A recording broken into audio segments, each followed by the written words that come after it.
Assalamualaikum warahmatullahi wabarakatuh. Bismillahi alhamdulillah.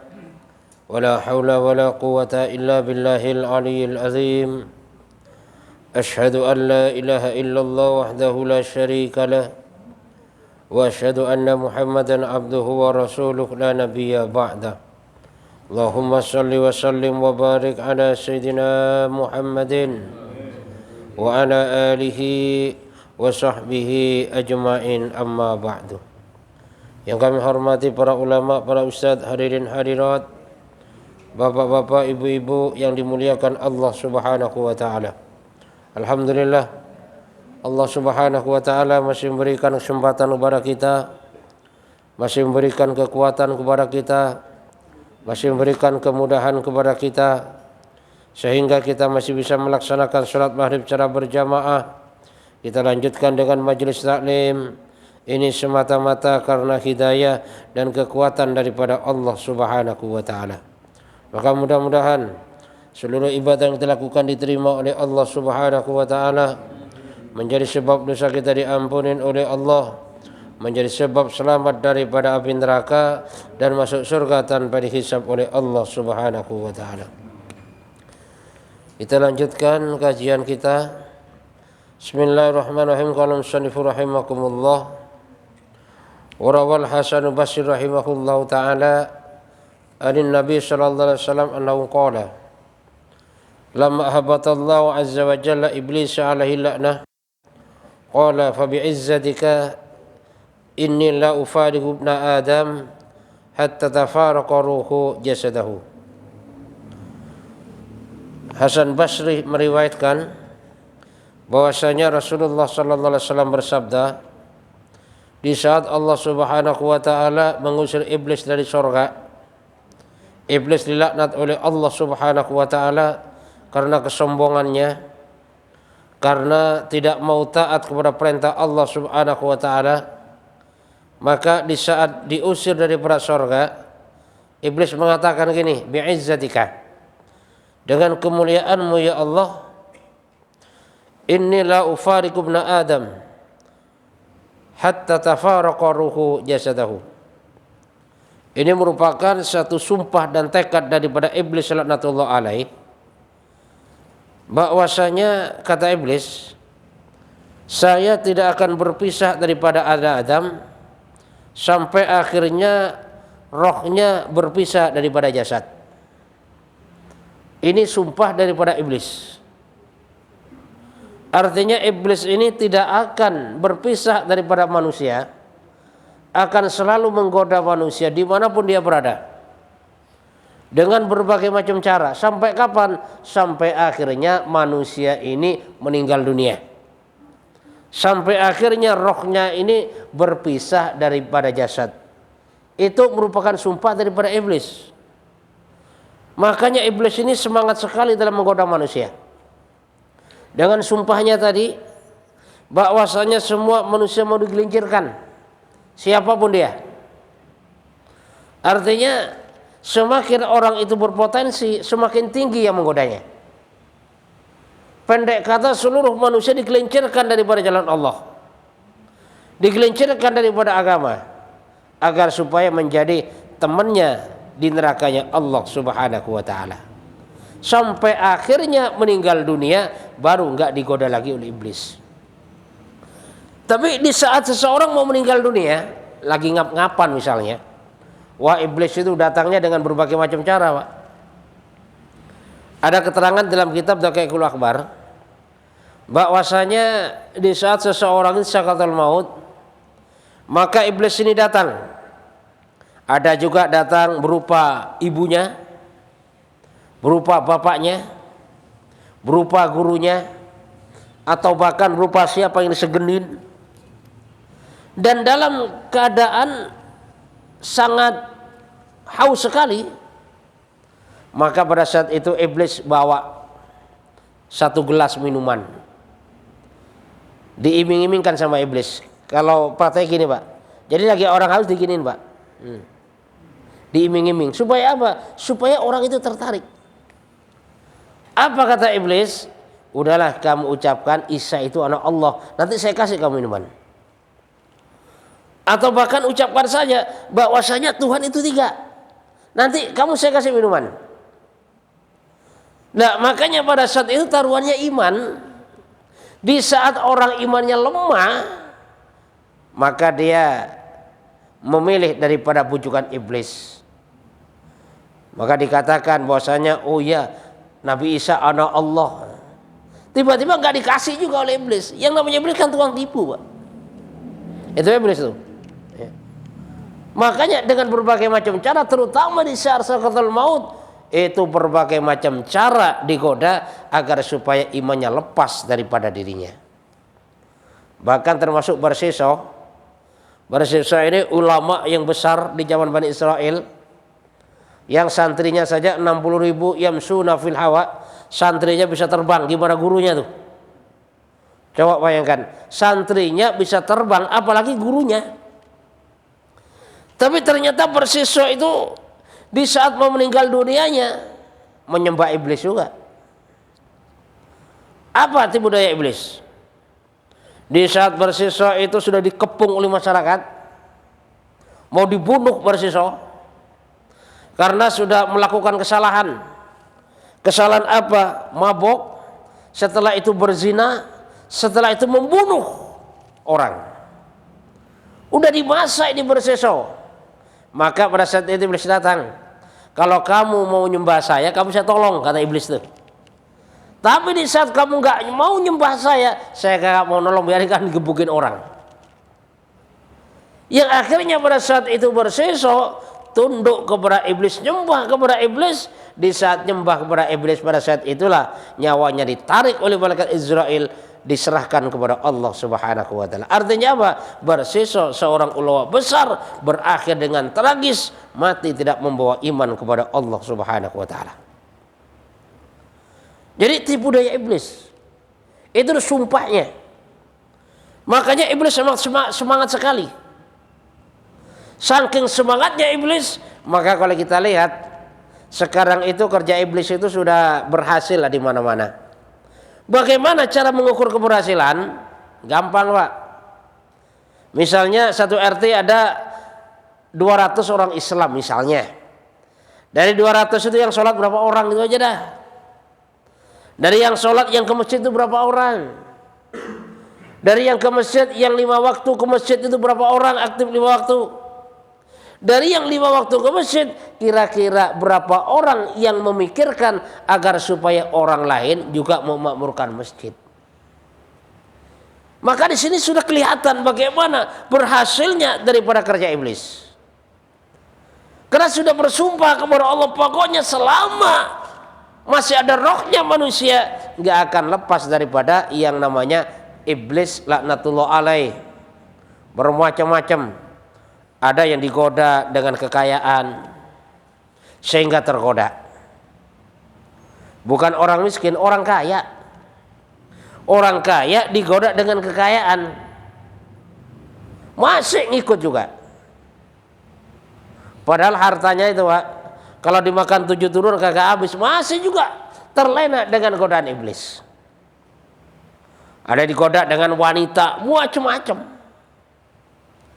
Itu pada dasarnya godaan daripada iblis agar manusia jauh daripada Allah Subhanahu wa taala. Lah sedangkan kita orang yang ahli masjid, yang sudah beribadah, kadang-kadang enggak terpikirkan dalam diri kita bagaimana menyelamatkan orang lain. Bagaimana ngajak orang lain ke masjid. Bagaimana ngajak orang lain taat kepada Allah Subhanahu wa taala, kadang-kadang enggak pernah terpikirkan hal yang semacam itu. Sehingga wajar setiap hari semakin lama orang Islam sendiri semakin jauh daripada agama Allah Subhanahu wa taala. Orang Islam semakin jauh daripada masjid. Orang Islam semakin jauh daripada majelis taklim. Dan ini semuanya saudara, kalau kita bisa ambil kesimpulan bahwasanya ini semuanya terjadi karena semangatnya daripada perjuangan iblis laknatullah alaih. Faqala Rabbu ta'ala. Jadi dengan sumpah iblis tadi, Allah Subhanahu wa taala menjawab, wa izzati wa azzamati la ahjabu taubata an abdi hatta yugargira biha. Ini kata Allah,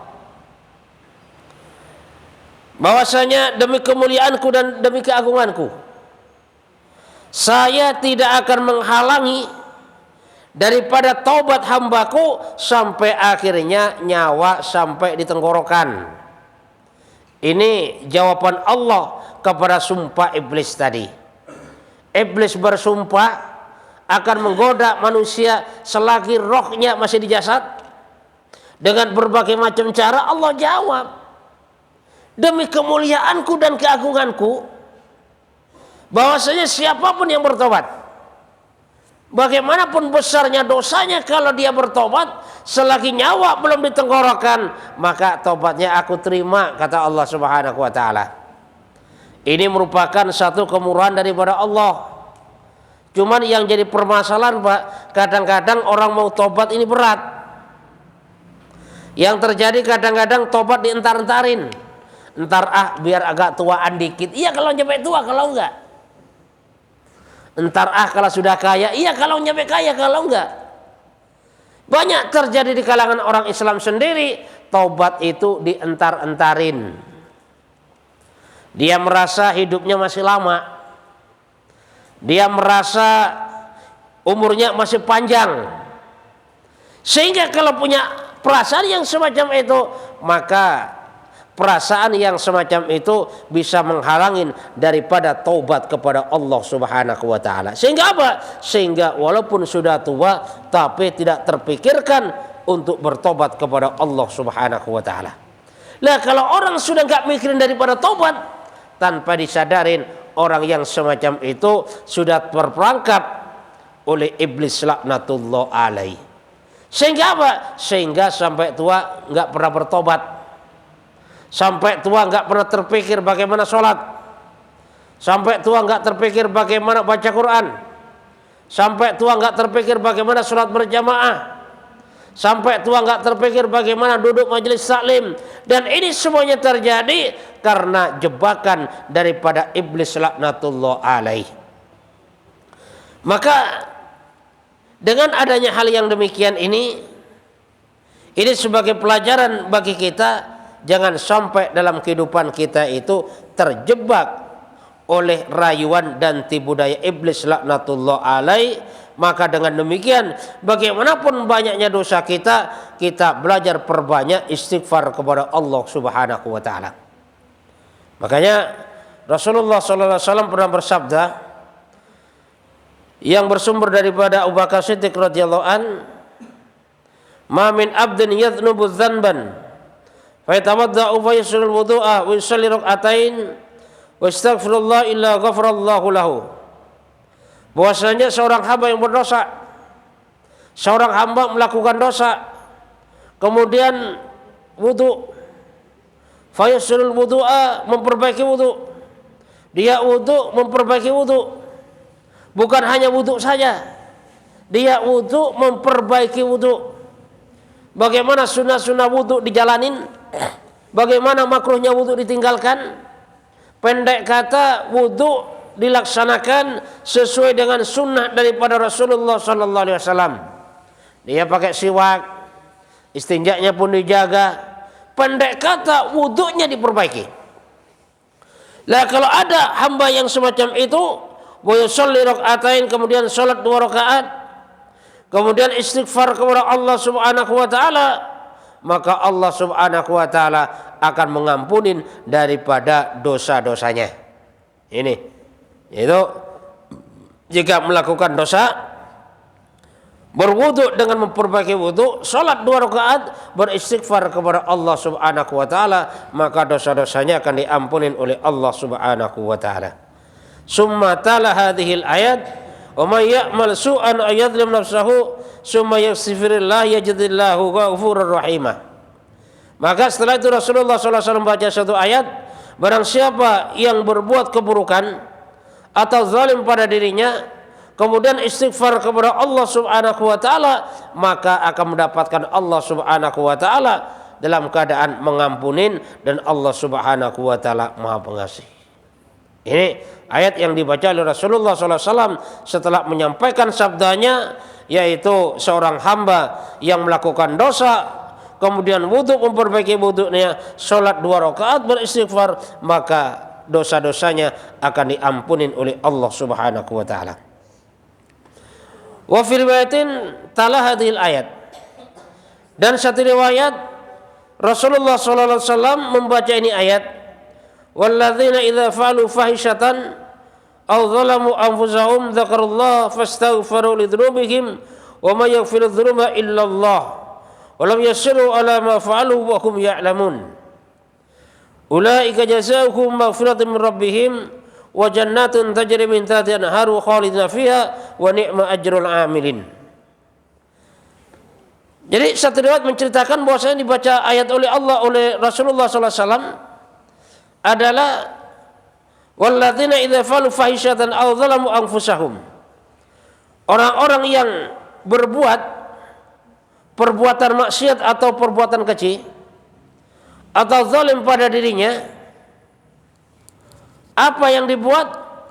Zakarullah, setelah itu dia zikir kepada Allah, ingat kepada Allah, dan beristighfar atas dosa-dosanya, minta ampun kepada Allah, mengakuin bahwasanya telah berbuat salah, mengakuin bahwasanya telah berbuat maksiat, mengakuin bahwasanya dirinya telah berbuat menganiaya pada dirinya sendiri atau zalim, maka dosanya akan diampunin oleh Allah Subhanahu wa taala, karena tidak ada yang bisa mengampuni dosa kecuali Allah Subhanahu wa taala. Artinya apa? Artinya kalau kita lihat daripada ayat ini bahwasanya dosa yang ada pada diri kita, kalau kita istighfar dan berzikir kepada Allah, maka dosa-dosa akan diampunin oleh Allah Subhanahu wa taala. Dan setelah itu dia enggak mengulangi perbuatannya lagi. Tidak mengulangi, dia menyesal dengan perbuatan zalim atau perbuatan buruk yang dilakukan, yang memang dia tahu bahwa ini perbuatan zalim, itu perbuatan dosa, tidak mengulangi lagi. Nah, kalau ada orang yang semacam itu, maka apa balasannya? Yaitu maghfiratun min rabbihim, pengampunan daripada Allah Subhanahu wa taala. Jadi kalau mendapat pengampunan daripada Allah Subhanahu wa taala, itu merupakan satu nikmat rahmat besar daripada Allah. Ini pengampunan, Pak. Makanya perlunya kita beristighfar ini agar supaya mendapat pengampunan. Nah, pengampunan daripada Allah, apalagi wa jannatun tajri min tahtihal anhar, dan surga yang di bawahnya mengalir sungai-sungai. Yang namanya surga harapan kita semua, Pak. Jadi orang yang banyak istighfar kepada Allah, zikir kepada Allah, berbuat dosa, dia taubat kepada Allah Subhanahu wa taala, maka hadiah daripada Allah pengampunan, dan besok akan dimasukkan surga selama-lamanya dalam surga. Di dalam surga berbagai macam kenikmatan disediakan oleh Allah. Bahkan kenikmatan yang tidak pernah kita bayangkan, yang enggak pernah kita lihat dengan mata kita, disediakan di sana oleh Allah. Dan semuanya dalam keadaan gratis. Di surga kagak ada ceritanya beli. Pengen apel, nggak ada ceritanya beli. Hati kita pengen apel, maka apel datang sendiri, Pak. Kalau pohon apel di dunia ini kan akarnya di bawah, buahnya di atas. Tapi kalau di surga, akarnya di atas, buahnya di bawah. Sehingga apapun yang terbesit dalam hati kita, apel misalnya, maka apel datang kepada kita. Kita petik satu, langsung tumbuh lagi. Kita makan satu, terasa enak.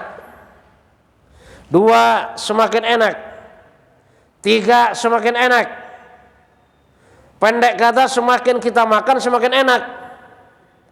Nah, makanya rasa buah di surga ini kebalikan rasa buah di dunia.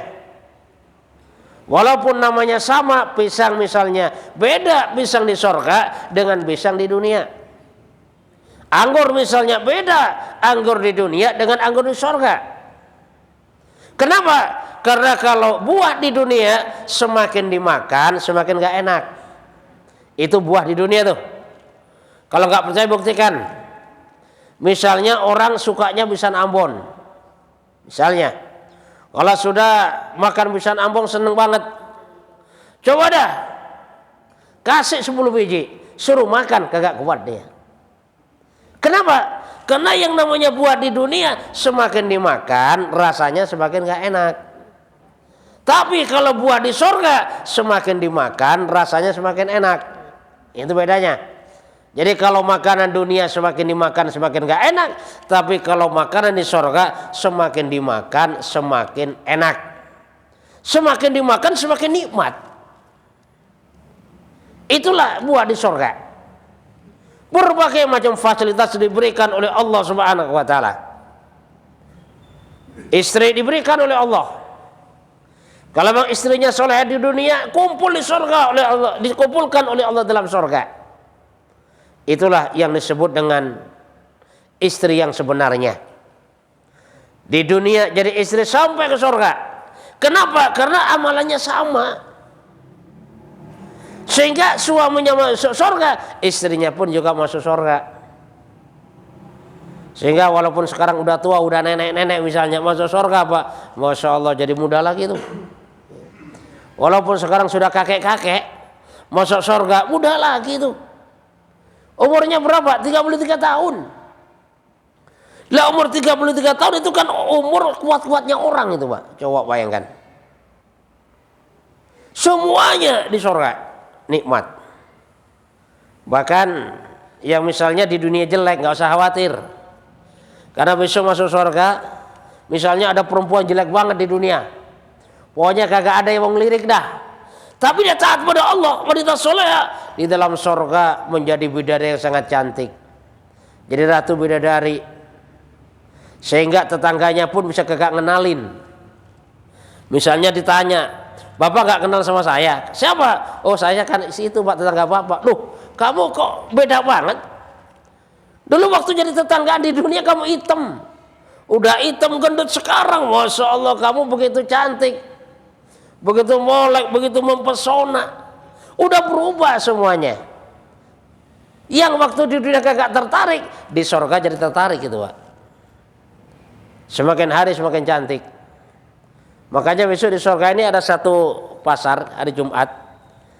Jadi saat para suami itu pergi ke pasar, pulangnya ditanya oleh istrinya, Bapak ini kok semakin ganteng? Begitu juga istrinya yang nunggu di rumah, dia bilang kamu semakin hari semakin cantik. Jadi kalau di dunia semakin hari semakin jelek, yang namanya di surga semakin hari semakin ganteng dan semakin hari semakin cantik, itu di surga. Makanya kalau kita menginginkan hidup yang sebenarnya, hidup di surga. Kita ingin kaya sebenarnya, kaya di surga. Ingin ganteng sebenarnya, ganteng di surga. Kenapa? Karena kalau kita ngarepin ganteng di dunia, berapa lama sih kita ganteng di dunia, Pak? Coba dah kita misalnya bangga dengan kegantengan kita berapa lama? Kagak lama tuh. 40 tahun ke atas apa itu rambut sudah warna 2. Karena takut dibilang tua, dicat kadang-kadang rambut. Udah 60 tahun pada belipet tuh. Semakin hari udah semakin gak enak dipandang lah itu di dunia. Begitu juga yang perempuan. Misalnya cantik, umur 60 tahun tinggal bekasnya. Wah ibu itu bekas cantiknya masih kelihatan. Bekas cantiknya udah hilang. Itulah kondisi di dunia. Nah cuman kan kadang-kadang kan manusia ini kan gak terima dengan kondisi ini. Kadang-kadang nggak terima kalau tua, sehingga banyak yang terjadi ibu-ibu semakin tua ini biasanya dandannya semakin jadi, Pak. Ini banyak ini. Jadi ibu-ibu semakin tua dandannya semakin jadi. Waktu umur 17 tahun nggak pernah pakai lipstik, nggak pernah bedakan. Giliran udah 30 tahun ke atas udah mulai pakai lipstik tuh. Sudah mulai bedaknya. Umur 40 tahun, 50 tahun, bahkan kalau sudah 60 tahun, kadang-kadang bedaknya semakin heboh. Kenapa? Biar kelihatan muda, biar nggak kelihatan tua. Padahal yang namanya tua itu ngikutin zaman. Yang namanya tua itu walaupun dipoles tetap aja tua. Bahkan kalau orang tua dibedakin tambah nakutin Pak kadang-kadang. Nah, maka harapan kita pada dasarnya di surga. Udahlah kalau di surga pokoknya mantap dah. Udah nggak akan tua lagi, nggak akan keriput lagi. Semakin hari semakin kuat. Dan perempuan misalnya digaulin malamnya sama istrinya, sama suaminya, habis digaulin perawan lagi. Coba bayangkan, digaulin perawan lagi. Itu kondisi di surga besok. Kalau di dunia kan perawan cuma sekali-kalinya. Di akhirat di surga kelak setiap habis digaulin oleh suaminya kembali menjadi perawan lagi. Coba bayangkan, kan? Nah, makanya kita harus niat bagaimana kita agar supaya bisa menjadi penduduk surganya Allah Subhanahu wa taala. Biarlah kita di dunia ini misalnya kita susah, enggak apa-apa Pak, yang penting taat kepada Allah. Ya. Kita susah taat kepada Allah, kita senang taat kepada Allah, dalam keadaan kaya taat kepada Allah, dalam keadaan miskin taat kepada Allah. Target utamanya bagaimana mati bawa iman, selamat daripada azab Allah dan masuk surga tanpa dihisab oleh Allah Subhanahu wa taala. Itulah pada dasarnya harapan kita sebagai orang beriman kepada Allah Subhanahu wa taala. Karena surga ini balasan sebaik-baik balasan bagi orang beriman. Ini surga. Dan neraka ini tempat yang paling sengsara. Makanya kan kalau di dunia pun diibaratkan hidup ibarat di neraka. Kalau orang sudah bilang hidup ibarat di neraka, itu kagak ada seneng-senengnya ajan. Kenapa? Hidup ibarat di neraka. Tapi kalau orang bilang gini, wah saya kemarin ke puncak, kayaknya layaknya saya hidup di sorga misalnya. Kalau sudah dibayangin hidup di sorga, berarti kan merasakan hidup yang nikmat. Akhirat cuma ada dua tempat, yang satu namanya sorga, yang satu namanya neraka. Neraka nggak bisa kita bayangin Pak. Bagaimana pedihnya di neraka. Api neraka ini kalau api dunia 69 kali tuh. Api dunia bagaimana panasnya. Coba dah, yang masih ngerokok, nanti kalau ngerokok sekali-kali rokoknya itu apinya, coba taruh di kulitnya, kira-kira kuat berapa lama? Ya. Jadi yang masih ngerokok, nanti coba api rokok taruh di kulitnya, kira-kira kuat nggak 1 jam? Kalau kira-kira kuat 1 jam, api neraka 69 kali lipat. Kalau sekiranya 1 menit aja nggak kuat, udahlah, jangan coba-coba kagak sholat berjamaah, itu aja dah. Jangan coba-coba maksiat, jangan coba-coba meninggalkan sholat dan sebagainya. Kenapa? Udah pasti kita nggak akan kuat, saudara. Itu akan terjadi. Makanya agama menceritakan zaman dahulu, menceritakan zaman sekarang, dan agama menceritakan zaman yang akan datang. Apa zaman yang akan datang? Kubur diceritakan, padang mahsyar diceritakan, bahkan surga diceritakan, neraka diceritakan. Cuman yang terjadi kadang-kadang manusia lebih condong kepada neraka daripada kepada surga. Kenapa? Karena sumpah iblis tadi. Sumpahnya iblis bahwasanya selagi manusia masih hidup, rohnya masih ada di jasadnya, akan saya gelincirkan, akan saya goda, akan saya tipu daya dengan berbagai macam cara. Maka semangatnya iblis yang semacam ini tidak pernah pudar sampai akhirnya apa? Sampai akhirnya manusia ini sudah rohnya terpisah daripada jasad, maka pada saat itu iblis sudah tidak menggoda lagi. Tapi tantangan iblis yang macam itu dijawab oleh Allah. Demi kemuliaanku dan kebesaranku, kata Allah, bahwasanya hambaku kalau dia bertobat, taubatnya akan selalu aku terima selagi nyawanya belum di tenggorokan. Mudah-mudahan Allah Subhanahu wa taala berikan kepahaman kepada kita dan kita niat mengamalkan dan menyampaikan kepada saudara-saudara kita yang lainnya. Kita jaga perintah Allah, kita jaga istighfar kepada Allah Subhanahu wa taala dengan harapan Allah ampuni semua dosa-dosa kita dan Allah selamatkan kita daripada api neraka, dan bagaimana intinya di akhirat kelak kita dimasukkan surga tanpa dihisab oleh Allah Subhanahu wa taala. Subhanakallahumma bihamdika asyhadu an la ilaha illa anta astaghfiruka wa atubu ilaik. Wassalamualaikum warahmatullahi wabarakatuh.